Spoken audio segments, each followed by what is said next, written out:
Bismillahirrahmanirrahim. Assalamualaikum warahmatullahi wabarakatuh.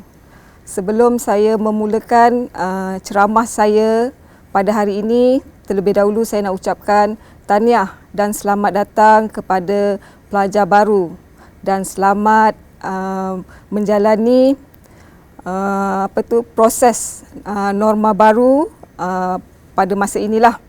So sebelum saya menerang lebih panjang lagi, saya perkenalkan diri saya. Nama saya Siti Mahanom binti Si Harun, iaitu penolong pegawai keselamatan UiTM Cawangan Negeri Sembilan, kampus Rembau, bagi unit keselamatan. Sebelum saya menerangkan latar belakang pejabat polis bantuan, saya ingin menerangkan sebelum menjadi sebelum polis bantuan dinaik taraf kita dikenali sebagai pejabat keselamatan, dan kita telah dinaik taraf pada 1 Ogos 2011 lah. Pejabat polis bantuan diletakkan di bawah pejabat naib chancellor, di cawangan pula di bawah pejabat rektor dikenali sebagai pejabat polis bantuan. Fungsi dan peranan ditambah baik dan akta yang digunakan adalah Akta Polis 1967 lah. So di bawah Seksyen 47 dan Seksyen 50 dan Peraturan Polis dalam kurungan Pejabat Polis Bantuan Polis 1970.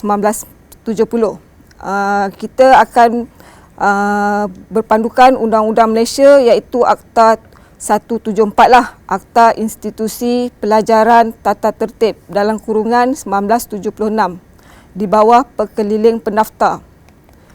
Objektif pejabat polis bantuan, kawalan keselamatan yang efektif, sistematik dan berterusan.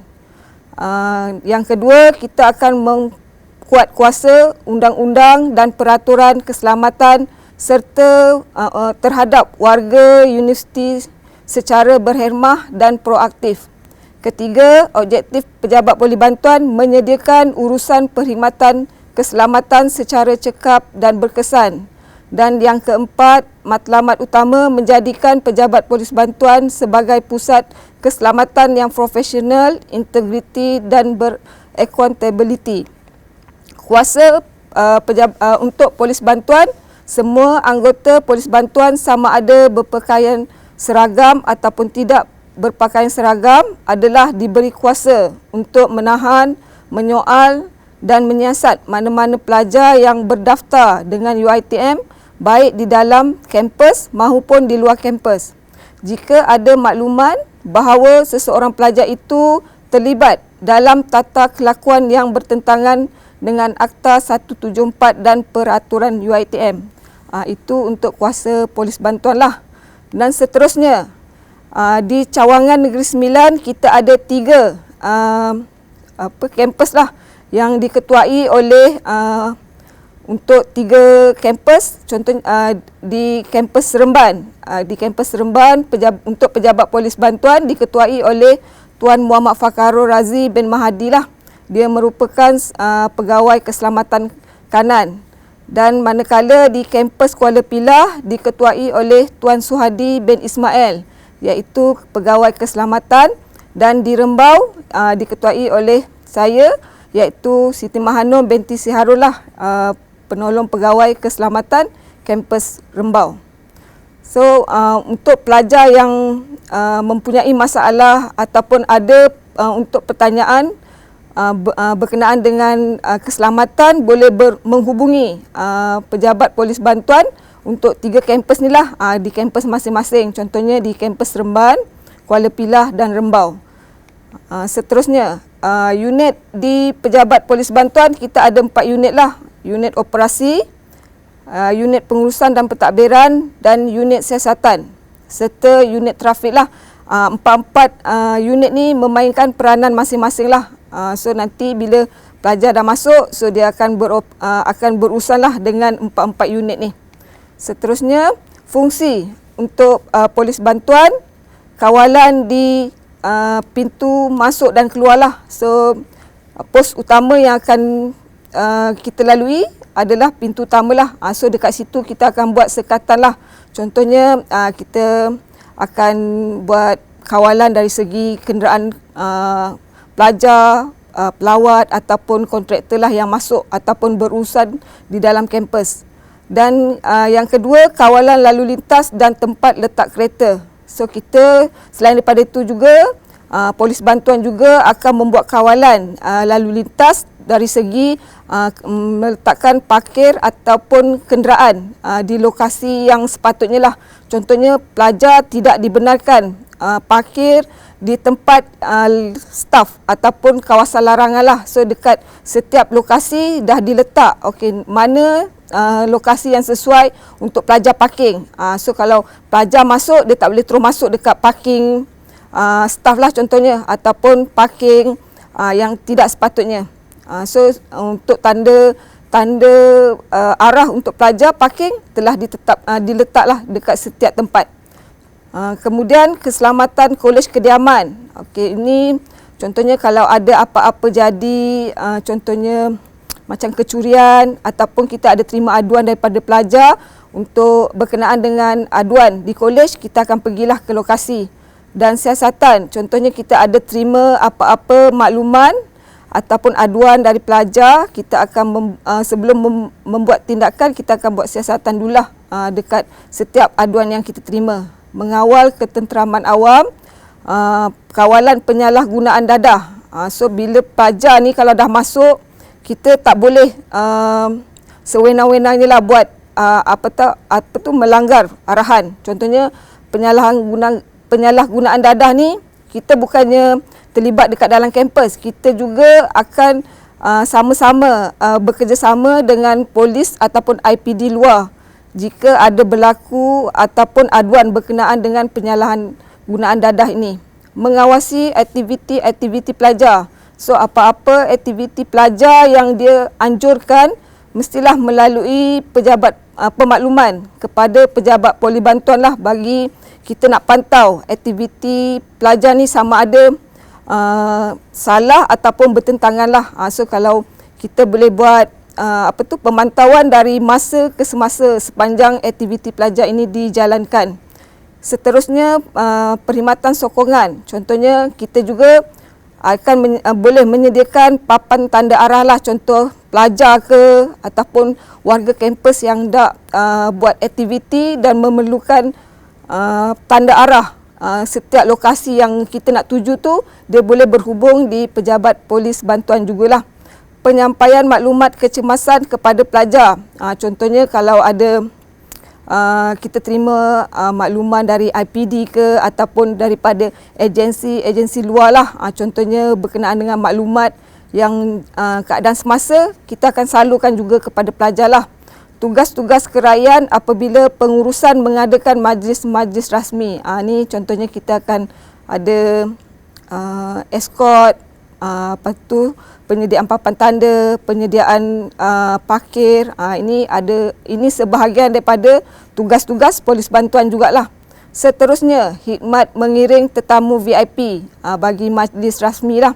So contohnya jika ada majlis-majlis yang melibatkan VIP, contohnya macam menteri, VC kita sendiri ataupun ahli majlis tertinggi, so kita juga ada menyediakan khidmat untuk mengiringlah para VIP ni dengan paling tidak pun kena bagi ataupun kena maklum kepada pejabat polis bantuan lah, untuk mendapatkan perkhidmatan untuk mengiring tetamu VIP. Seterusnya, tugas kawalan khas bagi pendaftaran pelajar dan majlis convocation. So benda untuk tugas ni memang biasalah bagi polis bantuan. Contohnya pendaftaran pelajar lah yang berlangsung pada tempoh hari, dan majlis convocation. Kalau diikutkan sebelum ni, kampus kita terlibat dengan majlis convocation lah. So kita juga memberi perkhidmatan untuk kawalan untuk program-program ni lah, pendaftaran pelajar dan majlis convocation, serta mengawal keselamatan kampus daripada bencana kebakaran. So jika ada berlaku sebarang perkara, contohnya kebakaran ni, pihak student boleh maklumkan kepada pos. Jika berlaku pada waktu malam, pelajar boleh pergi dekat pos pintu utama dan maklumkan kepada anggota yang bertugas lah. So nanti dia orang ada cara dia macam mana nak menghubungi bomba ataupun cara-cara yang lain lah untuk kita kawal keadaan jika berlaku sesuatu bencana kebakaran ni lah. Seterusnya, peraturan lalu lintas. Okey, sekiranya bila dah masuk dekat dalam kampus, pelajar boleh membawa motosikal ataupun berkereta. Dengan syarat pelajar tersebut mesti mendapatkan pelekat terlebih dahululah untuk kita rekod di dalam sistem poli bantuan. So jika apa-apa berlaku, kita akan cari makluman ataupun rekod berkenaan dengan maklumat yang didaftarkan di dalam sistem. Seterusnya, mesti mempunyai pelekat kenderaan yang sah. Ini memang kena adalah setiap pelajar yang membawa kenderaan ke kampus. So contohnya, pelekat hanya satu saja dibenarkan untuk satu kenderaan, ataupun satu pelajar tu dia bawa kenderaan hanya satu saja. Contohnya kalau dia bawa kereta, dia hanya boleh mohon kereta saja. Kalau dia bawa motor, dia hanya boleh mohon untuk kereta saja. Yuran harga untuk satu pelekat adalah RM2 lah untuk satu pelekat yang kita keluarkan. So dia ada cara dan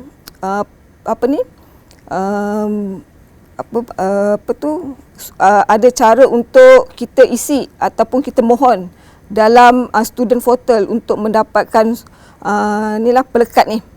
So pelajar-pelajar boleh rujuk dalam student portal sendiri untuk cara untuk mendapatkan pelekat. Seterusnya, pelajar tidak dibenarkan meletak kenderaan yang tidak dibenarkanlah. Contohnya dia kena letak, contohnya kat parking pelajar, hanya di parking pelajar saja. Dia tak boleh letak kat tempat staff apa semua, tempat OKU. Biarpun alasan dia kata sekejap je, tak boleh. So bila nak parking kenderaan tu hanya letak di kawasan pelajar sahaja, tidak dibenarkan di tempat lain lah. Kaedah 47 bahagian jadual kedua Akta 174, kompaun tidak melebihi 100 bagi setiap kesalahan. Contohnya pelajar yang kena saman, dia tidak boleh tidak dikenakan lebih daripada 100 lah untuk satu kesalahan. Dekat surat saman tu ada senarai saman yang dah ditetapkan lah. Contoh tidak mempamerkan pelekat, meletakkan di tempat yang tak sepatutnya. Dan keenam, seorang pelajar yang memandu sesuatu kenderaan beroda dua tidak boleh membawa lebih daripada satu orang di atas motosikal. Ni saya pernah nampak ni, dia naik sampai 3 orang. So kalau kita nampak, kita akan saman 3-3 sekali. 3-3 kita akan keluarkan surat saman. Kalau 2 orang, kalau contohnya dia bawa 2 orang tapi dia tak pakai helmet, kita akan denda juga. 2 orang tak pakai helmet, kita akan denda 2 orang saman yang berasingan. Kalau seorang tak pakai helmet, seoranglah yang kita denda. Kalau 3 orang dia naik motor, 3-3 orang tu kita akan keluarkan surat saman yang berbeza.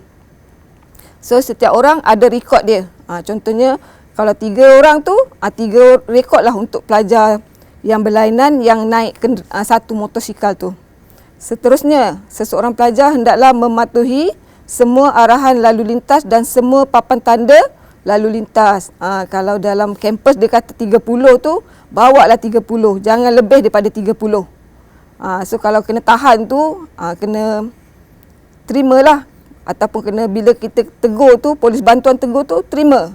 So kalau awak masuk dalam kampus, dah papan tanda pintu masuk tu dah letak 30. Bawa je lah 30. Fakulti tu takkan lari. Walau awak dah masuk lambat. Kecuali awak kelas pukul 8, keluar rumah pukul 7.59, memanglah benda tu memang banyak terjadi. So seterusnya, tiada seorang pelajar boleh memandu sesebuah kenderaan bermotor di dalam kampus selaju lebih daripada ditunjukkan oleh sesuatu tanda lalu lintas. Okay, contohnya kalau 30, 30 lah bawa. Ni yang dimaksudkan ayat ni. Pelajar hendaklah mengemukakan lesen memandu dan kad pelajar apabila diminta oleh pihak berkuasa. So, bila anggota minta kad nama ataupun lesen, so adik-adik ataupun pelajar kena kemukakan benda yang diminta tu. Sebab kita nak tahu, pelajar ni kadang-kadang dia mohon pelekat, tarikh lesen dia masih lagi berkuat kuasa. Tapi bila kita tahan tu, lesen dia mati. So dari situ kita nak tengok dia ni ada lesen dia diperbaharui ataupun tidaklah. Begitu juga kad pelajar. So bila anggota polis bantuan minta untuk kemukakan kad pelajar, sila beri kerjasama. So tunjuk je, tak ada masalah. Kalau ada, cakap ada. Kalau tak ada, cakap tak ada. Tu je. Tak payah nak bertekak dekat luar cakap benda tak bawa, tapi nak bertekak juga benda tu. Kata benda tu ada. Macam tu. Polis bantuan ni senang je. Kita bagi kerjasama, pelajar bagi kerjasama, kita pun bagi kerjasama. Seterusnya, seseorang pelajar tidak boleh berkelakuan dengan apa-apa cara atau melakukan apa-apa perbuatan yang menghalang atau mengganggu pergerakan lalu lintas yang lancar dan teratur di dalam kampus. Contohnya, bila parking tu, bila kita masuk kawasan parking tu, masuk je kawasan parking. Jangan parking tepi jalan yang boleh buat jam lah ataupun buat kesesakan. So, kalau bila kenderaan banyak tu, walaupun kita berhenti tepi jalan, cari tempat yang sepatutnya lapang, yang tak ganggu pergerakan aliran lalu lintas kenderaan lain lah. Dan yang seterusnya, pemakaian Akta Pengangkutan Jalan 1987 di dalam kampus.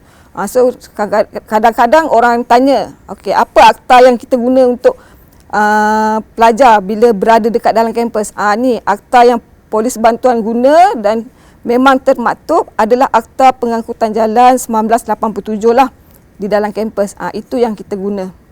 Seterusnya, ni contoh saman lalu lintas lah. So kalau dekat situ dia dah tulis kesalahan pertama, contohnya tarikh bila dia kena saman, masa, nombor kenderaan. Itu keadaan ataupun tarikh yang dia kena saman, jenis. Contohnya kalau dia bawa motor, kita akan tanda motor lah. Kalau kereta, kereta lah. Tempat tu contohnya, kalau di kampus Rembau contohnya dia parking dekat parking Aras 4 Meskom. So kita akan tulis kat situ tempat yang dia parking tu lah. Contoh-contoh kesalahan adalah 1 hingga 12 tu lah. Kalau yang lebih tu, contohnya kalau dia tak membonceng lebih daripada 3 orang, macam saya maklum tadilah. Satu kesalahan ni meliputi 100. Kalau dia kata, kalau dia tak ada pelekat, dekat situ dah 100. Kalau dia tak pakai helmet, dah 100. Dekat situ, dia bergantung dekat kesalahan yang pelajar tu lakukan. Dan seterusnya, dekat bawah tu, nama pelajar, nombor kad pelajar, kod kursus, fakulti dan kolej lah.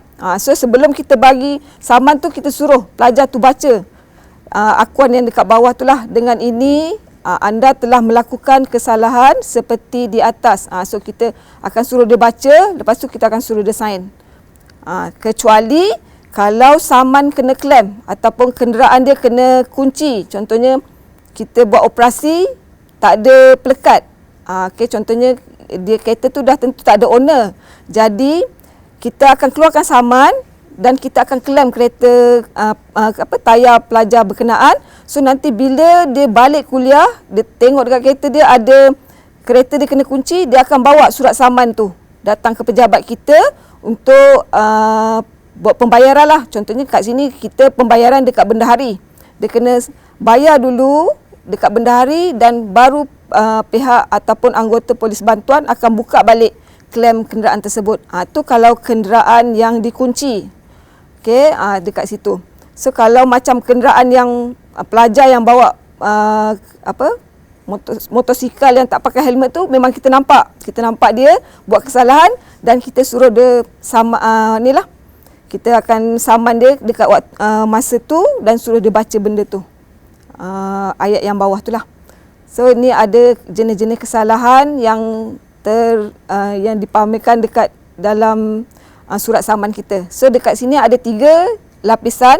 So pelajar, kita akan bagi yang warna putih lah dekat pelajar. Yang merah dengan biru ni untuk salinan kita lah. Seterusnya, kad pelajar. So benda ni di dalam perenggan 25 dalam Akta 174. Saya kena highlight benda kad pelajar ni sebab pernah pelajar macam dia tanya apa hak polis bantuan untuk minta kad pelajar. So benda ni mungkin dia kena tahu dekat dalam buku Akta 174 perenggan 25. Dia kena baca ni, tiap-tiap pelajar hendaklah ada kad pelajarnya dalam milikannya pada setiap masa di dalam kampus dan hendaklah mengemukakannya apabila dikehendaki berbuat demikian oleh seorang yang berkuasa. Itu bila polis bantuan minta, so inilah kuasa kita orang. Kenapa kita orang minta? Sebab apa kita orang minta? Sepatutnya kad pelajar tu bila kita dah ada dalam kampus memang kena pakai. Sepatutnya pakai. Okey. Seterusnya, peringatan keselamatan. Akta 174 tata tertib lalu lintas jalan. Di bawah perenggan 35, kebenaran bertulis bagi pelajar yang menyimpan, memiliki atau mempunyai kenderaan bermotor di dalam kampus lah. So kena ada kebenaran lah. Contohnya, satu untuk peringatan, bila pelajar duduk dalam kolej tidak dibenarkan untuk membawa kenderaan ataupun parkir kenderaan di kawasan kolej. Tidak dibenarkan. So kalau jika tidak, dia kena memohon dekat pegawai ahli ehwal pelajar dan minta kebenaran bertulis di dalam borang. Tu kena berhubung dengan pihak HCP lah kalau nak bawa kenderaan. Kalau dia sakit ke, OKU ke, tu dia kena berurusan dengan HCP. So jika ada surat kebenaran tu, kita akan bagi kebenaran lah untuk dia parkir. Kalau contohlah kalau dia OKU lah. Kalau sebab-sebab yang lain, dia kena berhubung dengan pihak HCP. Seterusnya, ni akibat kesalahan lalu lintas. Ni contohnya salah tempat parking. So kita akan claim lah. Baik kereta ataupun motor, kita akan kunci dia. Jadi nak parking tu kena tengok dulu. Jangan kata tak nampak signboard ni. Rasanya UiTM dah buat cukup besar signboard ni. So kalau dia kata kalau parking untuk staff, untuk staff je lah. Kalau untuk pelajar, pelajar je. Jangan langgar peraturan. Kita ni senang je. Kita ikut je peraturan. Langgar peraturan, kena saman ataupun kena tindakan, kena terimalah. Itu je lah seterusnya. Dan seterusnya, dalam kampus, mesti pakai helmet. So kalau tak pakai helmet, tu yang boleh kena saman tu. Setiap kali, tak kisahlah nak pergi dari kolej nak pergi pusat Islam ke, biarpun dekat jarak dia, tapi bila kita nampak, kita akan keluarkan saman. Kalau jauh tu lagi kita akan keluarkan saman. So seelok-eloknya bila naik motor pakailah helmet. Kejap je kot benda yang mudah. So kalau jadi apa-apa kepala tu mungkin selamat sikitlah. So saya nak tegaskan sini pakai helmet lah. So kita tak nak ada macam kemalangan yang orang kata memudaratkan. So helmet ni sebahagian daripada keselamatan sebenarnya. Seterusnya, peraturan kolej. Untuk makluman, waktu akhir dari pintu utama tu untuk pelajar balik daripada orang kata pergi makan ke, dari kampung ke apa ke, sehingga pukul 11. So lepas pukul 11 kita akan ambil nama lah. Kita akan ambil nama dan kita akan hantar ke HCP senaran nama tu. Pelajar yang balik lewat tu. Jangan ingat kita hantar, kalau diorang tak ambil tindakan tu, jangan ingat tak ambil tindakan. Nanti kita akan usulkan, kita akan bagi dekat pihak HCP untuk ambil tindakan pelajar yang balik lewat ni. Kalau macam yang saya perhatikan, tak ramai, Tapi benda tu lah yang kita kena cegah. Alasan tu kalau nak balik lambat tu boleh, tapi alasan tu kalau macam emergency tu kita benarkanlah, tapi kena maklumkan dekat pintu, telefon dekat pos pintu kata hari ni saya balik lambat, ada kecemasan, ada kematian ke, ada kereta rosak ke. Lagi satu, kalau rasa balik lambat tu jangan menipu. Kereta rosak lah, apalah, nanti kereta tak rosak jadi rosak tengah jalan. Lepas tu seterusnya, waktu lawatan ibu bapa ke kolej. So hari Isnin sampai Jumaat lah, daripada pukul 4.30 sampai pukul 8 malam. Sabtu 8 pagi sampai 8 malam. Dan Ahad serta cuti umum pukul 8 pagi sampai 8 malam lah. Seterusnya, isu-isu semasa. Contohnya, buat setakat ni dalam kampus belum ada lagi lah kes ragut. Kita tak ada terima aduan lagi untuk dalam kampus. Dan seterusnya, isu kehilangan laptop. Ni ada dalam pernah jadi, pernah jadi. Tapi kalau isu kehilangan laptop ni kadang-kadang ni di kalangan diorang juga, kawan-kawan pinjam ke, ataupun hilang atas kecuaian sendiri. So lagi satu, barang peribadi ni seelok-eloknya jaga betul-betul. Kalau hilang, kalau duit tu kalau hilang nak dapat balik tu payah sikit lah. Kalau laptop ni pun sama juga. Ni dikategorikan sebagai barangan berharga jugalah. So bila barangan peribadi ni seelok-eloknya kita jaga sendiri. Macam mana susah kita nak dapat, kalau nak beli barang tu jagalah dia. Macam mana kita jaga, macam mana susah kita nak dapatkan tu. Seterusnya, isu kehilangan barangan persendirian di kolej dan fakulti. Ni saya maklumkan tadi itulah. Isu pukul pelajar. Isu di pukul pelajar lah. Contohnya kes gaduh lah. Okay, kalau boleh elakkanlah daripada bergaduh dekat dalam kolej. Bila suruh belajar tu belajar je. Tak payah nak bergaduh-gaduh, nak tunjuk handal masing-masing. Kalau kita belajar ikut peraturan, so nanti konvo pun jumpa balik. Macam tu. Okay, seterusnya, menghisap rokok di dalam kampus. Sepatutnya kawasan larangan di dalam kampus tidak dibenarkan menghisap rokok lah. So kalau tertangkap ni kena denda lah. Seterusnya, tidak mempamerkan kad pelajar. So mana-mana kita pergi kena bawa kad pelajar tu. Macam tu juga IC lah. Kita pergi mana-mana kena bawa IC kan. Macam tu lah juga kita pergi dekat dalam kampus bawa kad pelajar tu. Seterusnya, tidak mematuhi arahan sasiah rupa diri pada Isnin dan Jumaat lah. So ni pemakluman saya je lah. Itu je lah. Memasang poster kain rentang tanpa kebenaran al-ehwal pelajar. So ni apa-apa benda yang kita nak pasang ke, nak tampal ke, maklum dulu dekat HCP. Dan nanti, dan pemakluman seterusnya kepada kita orang. So bila kita buat rondaan, kita tahu okey, budak ni dah datang ke pejabat untuk maklum dekat kita nak pasang poster. So kita tahu. So apa-apa yang nak dibuat mestilah pemakluman kepada kita lah. Seterusnya, mengedar risalah hasutan. Bila kita berada dekat dalam kampus ni, janganlah nak buat print poster apa-apa ataupun brosur bagi yang berbentuk hasutan. Jangan, elakkan daripada benda macam itulah. Membawa masuk apa jua bahan bertulis yang berkaitan dengan sentimen anti kerajaan yang memerintah lah. So ni jangan nak provok-provok. Datang belajar, kita belajar je. Okay. Seterusnya, penyalahgunaan dadah. So macam saya cakap tadilah, jika tertangkap di dalam kampus, kita ataupun pihak berkuasa, contohnya polis dia akan dia buat intipan dah lama, so dia akan benda ni tertangkap dekat luar ataupun dalam kampus, dia pihak inilah polis akan maklum juga dengan kita lah, ataupun pelajar sendiri kawan dia bagi tahu. Macam tu juga kita ada kerjasama dengan pihak IPD lah berkenaan dengan penyalahgunaan dadah ni.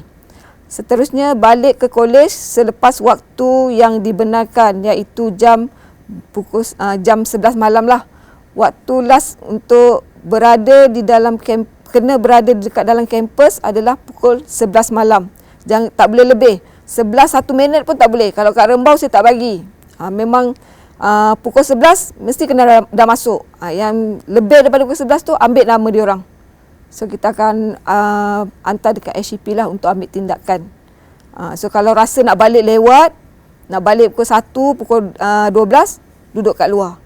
Pukul berapa awak nak balik pun boleh. Tapi bila duduk dalam kampus, ikut peraturan kampus. Tu je.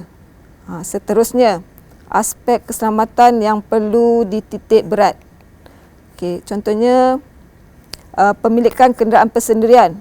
Okay, membawa masuk kenderaan tanpa kebenaran. So contohnya, awak bawa kereta yang kawan awak punya. Contoh kawan lah, selalunya yang benda tanpa kebenaran ni bawa kawannya. Contohnya pak makwa ni. So kalau kadang-kadang bawa kereta pakwa dia, kadang bawa kereta makwa dia. So benda tu kalau boleh kita nak ada rekod. Contohnya buat surat. Okey, contohnya kereta tu bukan nama awak, nama makcik awak ke siapa-siapa, tapi kita nak surat kebenaran tu. Bila nak buat pelekat, kita nak surat kebenaran tu. Okey, yang menyatakan surat tu membenarkan dia membawa kenderaan ni dan untuk digunakan untuk pelajar tersebutlah. So mesti ada surat kebenaran. Seterusnya, kenderaan yang melanggar ordinan lalu lintas Jabatan Pengangkutan dan Jalan JPJ. Contohnya kalau pengubahsuaian exhaust bising-bising sangat dekat dalam kampus ni, orang pakai yang standard je lah, tak payah nak orang kata nak modify sampai macam kereta lumba awak nak buat pada nak pergi belajar je pun. Jadi maksudnya spek untuk kenderaan tu maksud orang kata standard je lah, tak payahlah ganas-ganas sangat buat kereta, modified kereta tu. Seterusnya, meletakkan kenderaan di petak parkir untuk pegawai, kaki tangan dan orang kurang upaya. Tidak dibenarkan. Dari awal tadi saya dah cakap, parking kat tempat sepatutnya lah. Jangan pula awak ambil parking dekat timbalan HCP, timbalan rektor HCP ke, penolong pendaftar ke, tu petak yang dah ada nama. Jangan parking kat situ. Bila nampak je, kita terus klaim. Tak ada banyak tanya. Biarpun kata nak naik atas bangunan pentadbiran kejap ke apa ke, tak ada. Tak ada kompromi. Sebab benda tu dah nampak salah. Awak parking pun memang dah salah. Jadi tak payah nak bertekak untuk kata kejap apa semua. Ikut je peraturan. Okey. Seterusnya, meletak kenderaan di tempat yang menghalang lalu lintas. So contohnya, jangan letak kereta kat tengah-tengah jalan pula. Tu tak dibenarkan lah. Ataupun letak kereta dekat parking motor. Tu memang salah lah. Dah tentu tu parking motor. Pergi letak kereta buat apa? Seterusnya, meminjamkan nama untuk tujuan mendapatkan pelekat kenderaan. Tak dibenarkan. So contoh kalau kereta tu dah didaftarkan untuk pelajar yang pertama, dia tak boleh gunakan untuk pelajar yang kedua. Sebab tu kita perlu pelajar yang bawa kenderaan tu kena daftar dekat pejabat pulih bantuan untuk kita masukkan dekat dalam sistem. So bila dah 2 kali nombor siri masuk, nama yang sama, so daripada situlah kita akan detect. Seterusnya, meminjam atau memberi rakan meminjam kenderaan lah. Contohnya, selalunya motor lah. Motor, dia bagi kawan dia pinjam. So tu kalau jadi apa-apa kat luar, tu rumit sikit lah. Jadi contohlah, ada kes yang jadi, dia bagi kawan dia pinjam kereta. Lepas tu kawan dia pula bawa kereta, pergi langgar pula pagar UiTM. So kereta tu bukan dia punya, kereta kawan dia punya. Jadi kita tak nak benda tu jadi macam rumit. Jadi elakkan daripada bagi pinjam dekat rakan-rakan lah kenderaan. Kalau bukan kerekod, kita tak nak ada jadi masalah berbangkit lah. Kalau kereta sendiri ataupun motor sendiri, bawa je sendiri. Tak perlu bagi orang pinjam lah. So kita tak nak jadi apa-apa benda yang merumitkan urusan nanti. tidak menyelesaikan saman lalu lintas. So kalau macam yang ni, contohnya kalau kereta kena klaim, selagi tak buat pembayaran, kita tak akan buka lah. So dia kena jelaskan dulu, baru kita akan buka kenderaan yang dikunci itu. Tidak mematuhi had laju yang dibenarkan di dalam kawasan kampus, dalam kurungan Akta 174 kurungan 37 lah, maksudnya had kelajuan ketika kita berada di dalam kampus. Seterusnya, memusnahkan alat pengunci tayar. So benda ni klaim.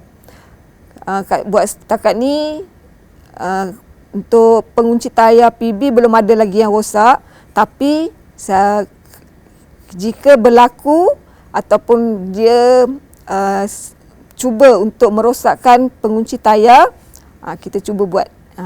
Nanti adalah orang kata tindakan yang dikenakan bagi perilaku ataupun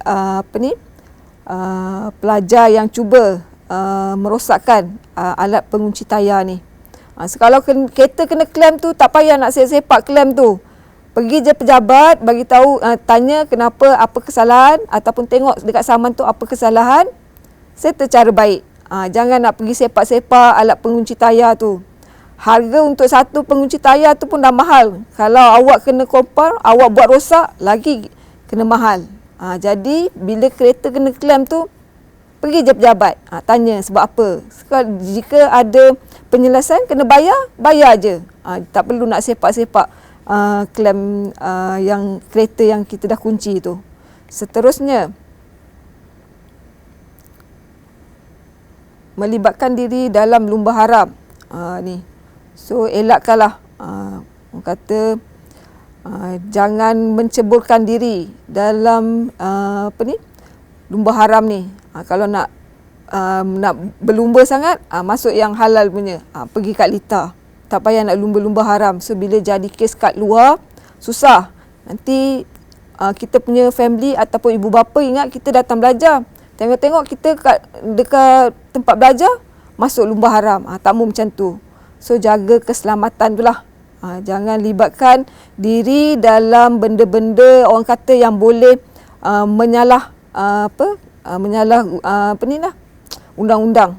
Seterusnya, mencuri kenderaan orang lain atau membeli kenderaan curi secara sengaja atau tidak sengaja. So jangan jika ada orang-orang luar yang offer harga kereta, motor murah ke apa, siasat dulu daripada mana barang tu dapat. Jangan main beli je. So nanti tak pasal-pasal polis masuk dalam, awak pula yang kena soal siasat. Macam tu. Apa-apa barang yang awak nak beli, siasat dulu daripada mana, maksudnya orang yang nak jual tu, barang tu daripada mana dia dapat, siasat dulu.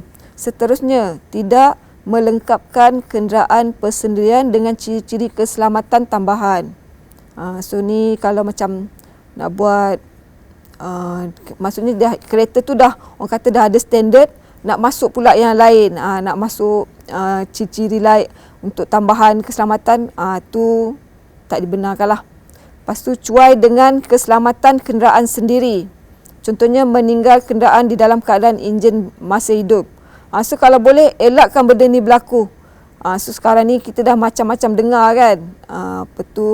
Kereta masih hidup, orang dekat dalam tu. Yang terbaru ni pun ada juga enjin hidup, orang dia pula, orang kata, meninggal kat dalam kereta, tak nak macam tu.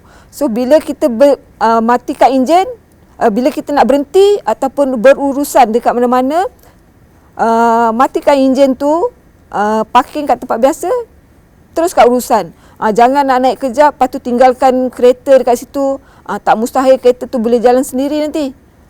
So kalau boleh, nak berurusan dekat mana-mana bahagian, matikan parking dulu dekat sepatutnya tempat yang parking. Lepas tu matikan enjin, lepas tu berurusanlah sampai 1 jam ke 2 jam pun tak apa. Jangan tinggalkan kereta yang enjin dia masih hidup dalam setengah jam, 15 minit, 1 jam. Tak mahu macam tu lah. Seterusnya, penagih, pengedar atau wakil pengedar dadah lah. So dekat sini, elakkan. Kalau boleh, kita nak elakkan pelajar kita daripada terlibat daripada pengedaran dadah, contohnya penagih, situ. So kalau awak jangan ingat awak duduk dekat dalam ni kita tak diperhatikan. Kena ingat kita kat dalam ni, biarpun pelajar dekat luar ataupun dekat dalam, kita masih lagi diperhatikan. Tu je lah. Lepas tu menyalahguna bahan-bahan yang boleh menghayalkan. Jangan bawa ubat batuk pula kat dalam ni. Pil hayal apa semua tak dibenarkan. Seterusnya, rakan kongsi rumah sewa kepada rakan yang terlibat dalam pengedaran dadah. So, yang ni contohlah pelajar duduk dekat luar. Okey, contoh dia tahu member dia orang kata terlibat dalam penyalahgunaan dadah ni, dia boleh maklum dekat kita. So bila dia maklum dekat kita, kita tak akan hebahkan ataupun kita tak akan dedahkan identiti dia lah. So kita kalau boleh, kita akan orang kata lindung dia, yang pemberi makluman tu. So kalau jika jumpa rakan-rakan rumah yang terlibat dengan orang kata macam tengok pandang kita tengok lain macam je dia ni. So bila kalau kita tahu pula dia terlibat dengan dadah, boleh maklum dekat kita. So kita ada cara lah macam mana kita nak nak siasat benda ni lah, ataupun kita nak selesaikan cara melibatkan dengan orang yang terlibat dengan pengedaran dadah ni lah. Jangan risau, kita akan kita akan lindungi orang yang pemberi maklumat ni.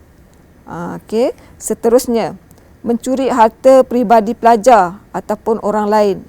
So ni tidak dibenarkan lah. Jangan pergi kat bilik orang lain, duduk-duduk, lepas tu kita ambil barang dia ataupun kita curi. Jangan macam tu. Okey, macam tu juga bila berada dekat luar lah. Seterusnya, membenarkan pelajar lain, orang luar, menginap di dalam bilik sebagai setinggan. Tidak dibenarkan membawa orang luar untuk masuk ke dalam kampus atau apatah lagi untuk dia tidur dekat dalam bilik lah. Jangan ingat, kita tak ada buat rondaan. Memang nampak tapi sekali kita buat tertangkap, kita akan ambil tindakan lah. Seterusnya, menyimpan, meminjam dan menayang video lucah di dalam komputer peribadi atau telefon bimbit. Tidak dibenarkan. Elakkan daripada berlaku ni lah. Seterusnya, pelajar balik lewat ke kolej kediaman. So waktu yang ditetapkan tadi adalah pukul 11. Memanjat atau memotong pagar untuk balik ke kolej kediaman. So elakkan daripada panjat ni lah. Takut nanti panjat-panjat tersangkut pula dekat pagar. Lepas tu ada pula nak pula kalau contohnya dekat kampus ni dikelilingi hutan. Takut nanti terpijak pula benda lain. Contohnya terpijak binatang buas. Elakkan. Kalau rasa lambat, ikut pintu utama. Jangan nak panjat atau potong pagar lah. So bila kena tangkap, tindakan akan diambil lah dekat orang-orang yang bermanjat ataupun merosakkan harta UiTM ni. Okey, seterusnya, salah guna kemudahan kediaman, pengajian. Contohnya awak guna contohnya bilik bacaan, awak guna untuk perjumpaan ataupun menyebarkan benda-benda yang tak sepatutnya. So jangan salah guna kemudahan pengajian lah. Seterusnya, tidak mematuhi peraturan sasiah rupa diri pelajar. So kalau contohlah kalau pergi kelas tu, pakailah yang benda yang orang kata menutup aurat yang sepatutnya, pakaian yang awak sebagai seorang pelajar lah. Lepas tu tidak mengemaskini alamat tempat tinggal pelajar lah. Seterusnya, melibatkan diri dalam jenayah. Contohnya rompak, peras ugut, bunuh dan lain-lain lah. So elakkan daripada diri terlibat dengan jenayah lah. So bila datang sini untuk belajar je. Cukup masa konvo. Macam tu. So kalau nak buat nakal tu, saya rasa tak perlu masa kita belajar ni lah. Kalau boleh elakkanlah, bukan tak semestinya waktu belajar, elakkan. Okay. Pengunjung setia pusat hiburan, kelab malam dan pusat hiburan karaoke. So elakkan daripada pergi tempat-tempat ni lah. Takut nanti tertangkap dengan pihak berkuasa kat luar, panjang dia punya prosedur dia nanti. Lagi susah. Okey, seterusnya ni contoh-contoh kejadian yang berlaku lah dekat dalam kampus kemalangan. Okey, seterusnya ni contoh-contoh kemalangan lah yang ada.